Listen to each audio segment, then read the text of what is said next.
4 décembre 2019, bienvenue aux informations de la mi-journée. Demain, 5 décembre, le monde entier va célébrer la journée des sols. En prélude à cet événement, le ministère de l'Agriculture, de l'Élevage et de la Pêche a adressé un message à la communauté béninoise. Un message livré par le directeur de cabinet du dit ministère. Le médiateur de la République et la Commission béninoise des droits de l'homme étaient ce mardi à la commission budgétaire. Le médiateur de la République a voulu que les parlementaires soient ses avocats pour améliorer ses prévisions budgétaires. Et puis, la 6e édition du festival MIA se poursuit. L'artiste Diblo Dibala, la guest star de l'événement, a atterri à l'aéroport Cardinal Bernadette Ganti hier mardi 3 décembre. Il a exprimé sa joie à prendre part à ce festival. Voilà pour le sommaire.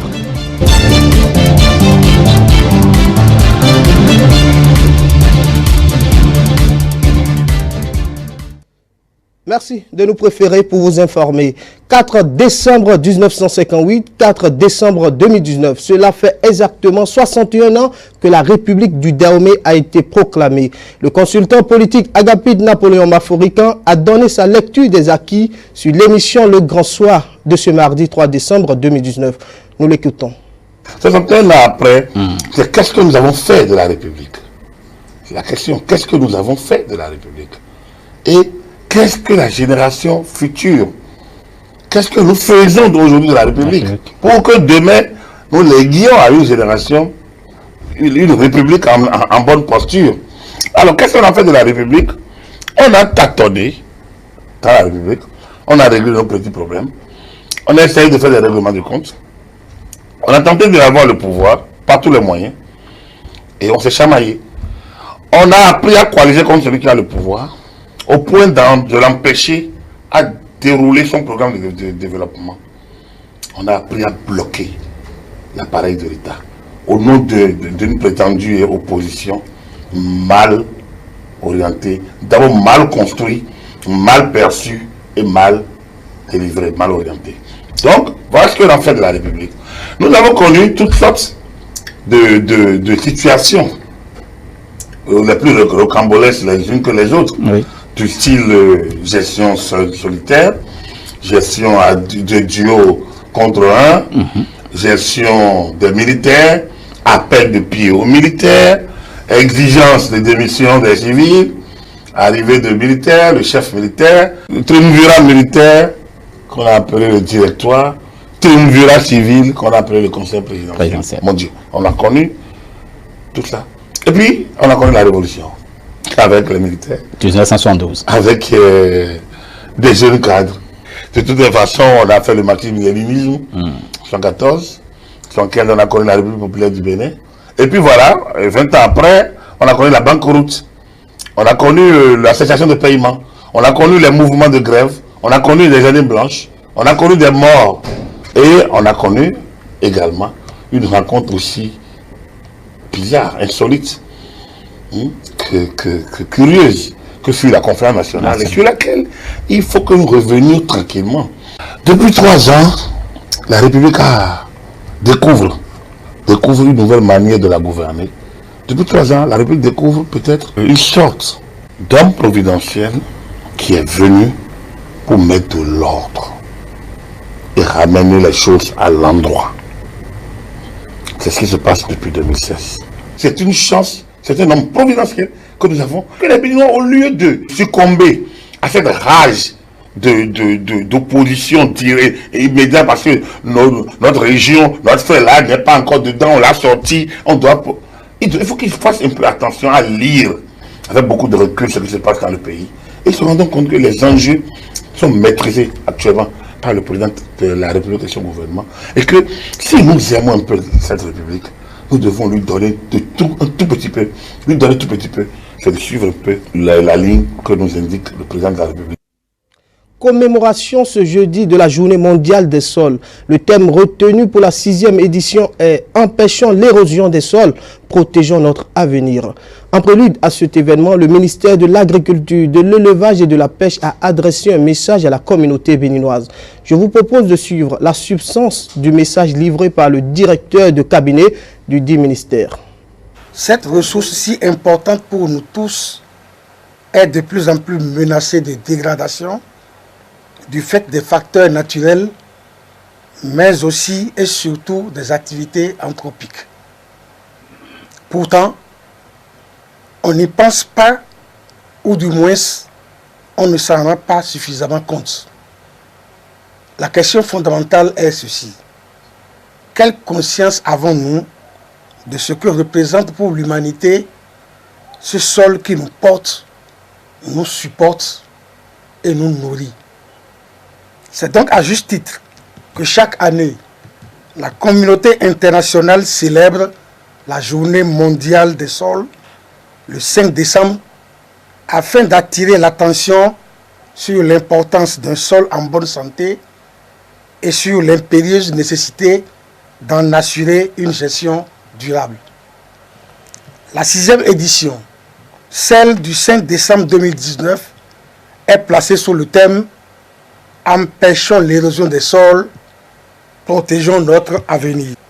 Notre pays, le Bénin, n'est pas épargné de ce phénomène d'érosion qui touche toutes les formes d'occupation des terres, plus particulièrement les terres agricoles, avec les conséquences négatives désastreuses. C'est d'ailleurs pourquoi le gouvernement de son Excellence, le président Patrice Talon, à travers plusieurs ministères dont ceux en charge de l'agriculture, de l'élevage et de la pêche, du cadre de vie et du développement durable, du transport et des infrastructures, du commerce et de l'industrie, et d'autres ministères encore, a mis en place un dispositif de suivi permanent de l'environnement et de lutte contre les activités dégradantes des terres. Il est prévu dans le plan stratégique de développement du secteur agricole une composante gestion durable des terres et des écosystèmes aquatiques et dont la mise en œuvre contribuera à l'atteinte de la cible 3 des objectifs de développement durable, notamment la neutralité de la dégradation des terres. C'est ici pour moi l'occasion de remercier les partenaires techniques et financiers. À l'occasion de cette 6e journée mondiale des sols, le gouvernement réaffirme une fois encore sa conviction, à savoir que protéger et réhabiliter les terres agricoles dégradées est une priorité nationale. C'est seulement de cette manière que l'on peut garantir et de façon durable la fertilité des terres et partant la sécurité alimentaire et nutritionnelle des populations. Évaluation en informatique de tous les membres de l'administration publique au Bénin. C'est une initiative qui s'inscrit dans le cadre de la modernisation de l'administration à travers l'intégration du numérique. Ce mardi 3 décembre 2019, la ministre en charge du secteur a effectué une descente sur le lieu de composition des cadres des ministères. C'était à l'Agence des services et systèmes d'information. Compte rendu, Pauline Taitor, Jean-Marie Kedolo. Le Bénin prépare les cadres de son administration à la certification ICDL.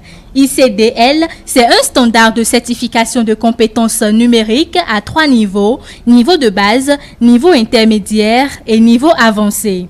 1775 agents, soit 11 par ministère, c'est le nombre exact de cadres qui vont prendre part à cette évaluation. Nous sommes en train de poser les briques de notre administration intelligente.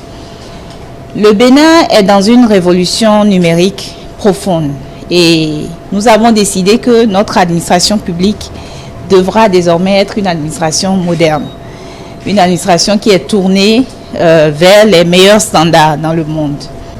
Donc ce que nous avons fait, c'est que nous avons signé un protocole d'accord avec cet organisme et au nombre des engagements qui ont été pris, c'est que ils vont nous aider justement à atteindre cet objectif d'avoir le personnel de l'administration et la société béninoise en général qui est en fait prête pour embrasser complètement ce que nous sommes en train de faire sur le volet numérique. La formation ICDL va garantir à tous les candidats de solides connaissances dans l'utilisation quotidienne des outils informatiques. Cette approche se déroule en 3 étapes. Le bilan de compétences à travers une évaluation qui s'effectue actuellement, des séminaires de formation en présentiel et un accompagnement des participants à la certification ICDL. C'est vrai que la zone anglophone est très avancée et on est heureux de savoir que le gouvernement du Bénin, à travers le PAG, a tout un plan pour renforcer les capacités du personnel. C'est vrai qu'on peut acheter les plus belles machines, investir dans les plus gros outils, mais c'est d'abord les hommes. Donc il est important qu'on investisse sur les hommes. Et le but de cette évaluation, ce n'est pas de dire vous êtes mauvais, vous êtes moins bon, c'est de voir ce dont vous avez besoin. ICDL apporte vraiment une solution objective pour évaluer les besoins, pour que dans une phase qui ne saurait tarder, vous puissiez maintenant aller vers le renforcement de vos capacités et en plus aller à la certification, parce qu'évidemment, il faut à la fin de votre formation s'assurer que qu'il y ait vraiment des acquis. L'agence d'exécution de cette formation est WinAfrica. À l'issue de cette évaluation, un rapport sera rédigé et transmis à l'autorité de tutelle. Nous ne faisons que le travail technique d'évaluation de l'effectif qui a été retenu.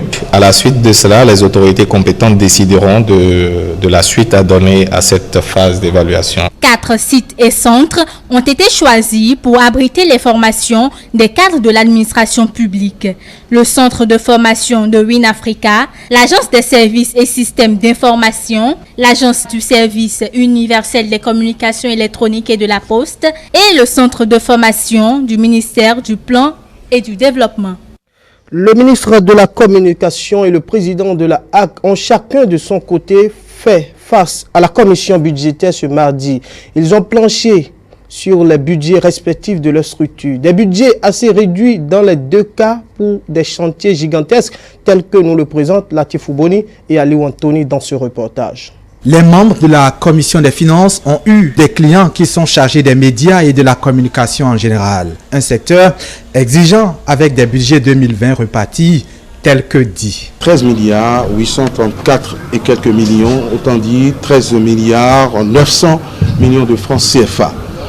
C'est un budget important, mais il n'est pas forcément à la hauteur des ambitions que nous nourrissons pour ce ministère. Il n'est pas forcément à la hauteur des impératifs. 2 milliards 817 millions 749 000 francs CFA. Un peu moins de 14 milliards et presque 3 milliards, le ministère de la Communication et la haute autorité de l'audiovisuel et de la communication ne sont pas gâtés. En face de ces budgets-là, les missions, elles, sont croissantes. La modernisation de l'ORTB qui est sous tutelle, la poursuite de la transition et du passage de l'analogique au numérique, que ce soit pour la télévision ou pour la radio, et la restructuration de la poste qui a été laissée un peu à l'abandon et que nous devons remettre au goût du jour.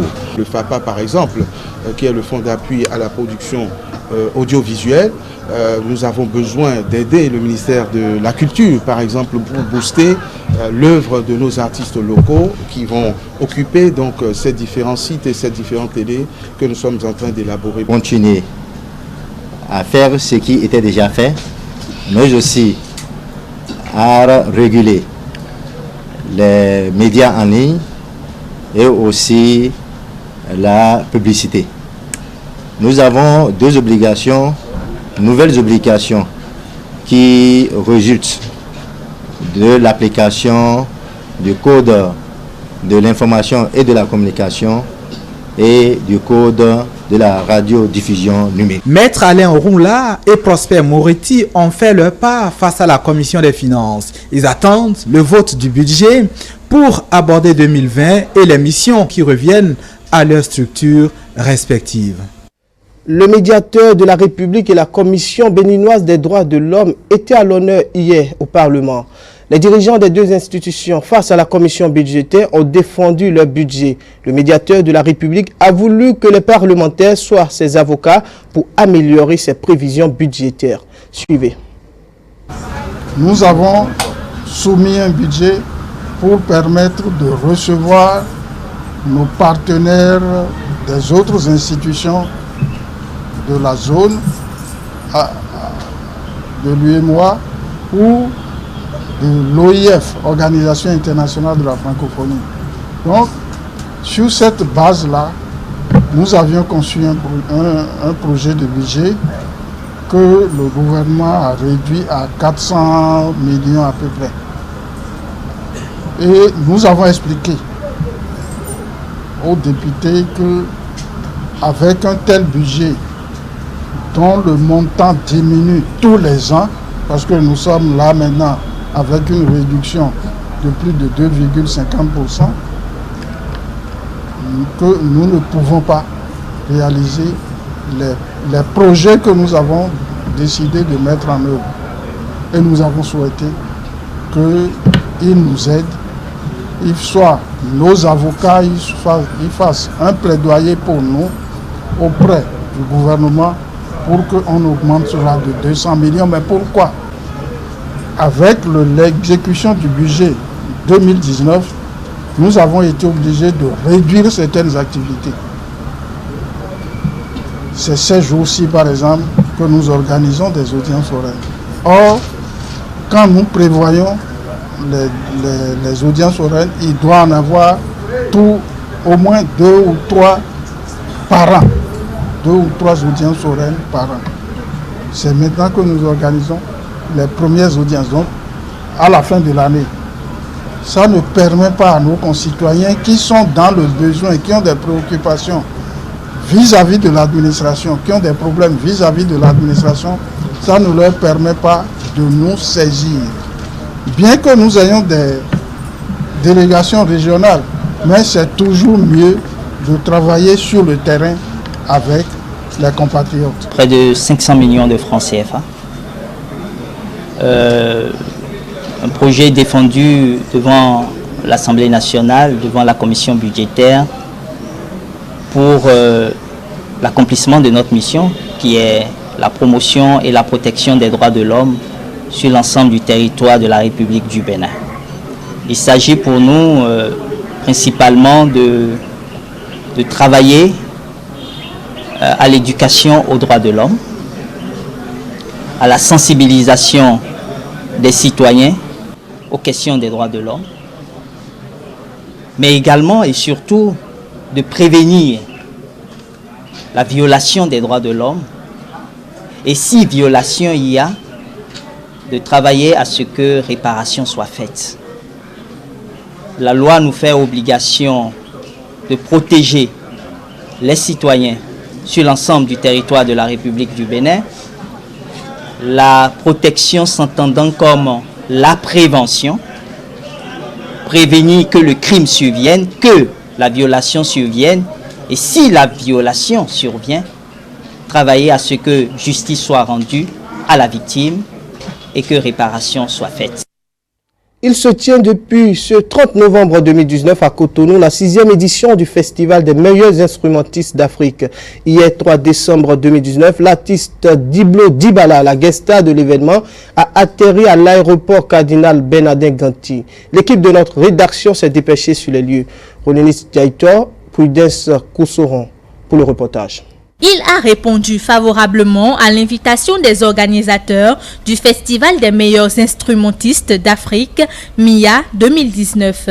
Diblo Dibala, artiste, chanteur, compositeur et grand guitariste congolais, a foulé depuis hier mardi 3 décembre les sols béninois. Plusieurs décennies en arrière, l'artiste faisait danser les Béninois sur l'éternel rythme soukous.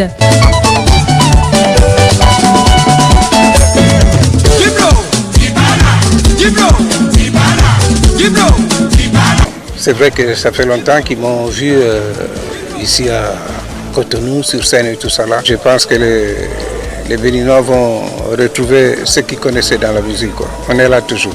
Pour ceux qui pensaient que Diblo Dibala aurait disparu de l'arène musicale, le musicien répond. Comme vous savez, les choses ont changé. Ce n'est plus comme avant où le CD circulait partout, c'est sur Internet, machin. Voilà ce qui fait que nous, on est resté un peu en arrière. Je joue toujours. Hein. Là, j'ai été en Amérique, j'ai été au Canada, j'étais à Vancouver. Je joue, ce n'est plus comme avant où on jouait tous les jours, mais tous les 2-3 mois, on a des choses qui se passent quand même. On est là toujours. Je pense que le soukous, pour moi, reste la musique que les gens aiment. Parce qu'on joue beaucoup dans les festivals.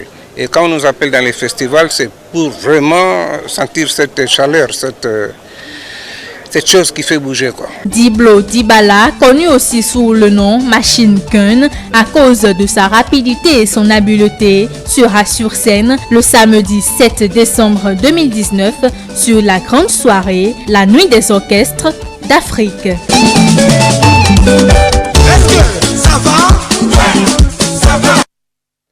Un dernier élément pour mettre fin à ce journal de la mi-journée. Une forte délégation était ce mardi 3 décembre 2019 au ministère des Sports. Il s'agit des membres de la Fédération internationale de football, association FIFA, de l'équipe de l'Agence française de développement et la délégation de la Fédération française de football. Cette rencontre s'inscrit dans le cadre d'une visite de travail en accord avec le mémorandum d'entente entre la FIFA et le gouvernement de la République du Bénin sur la mise en place du partenariat pour le football à l'école. Suivez le compte rendu de cette séance avec Antonia Dossa et Prudence Koussoron.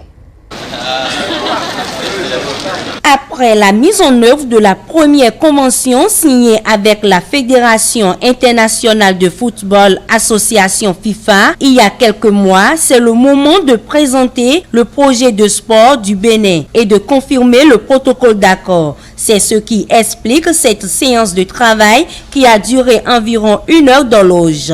Au thème de cette rencontre, il ressort que les représentants des différentes délégations ont pris connaissance de manière globale des dispositions mises en œuvre pour entrer dans la phase opérationnelle du projet. Un projet de développement du sport en Afrique, précisément la promotion du sport à l'école. Plusieurs volets sont concernés dans cette pratique.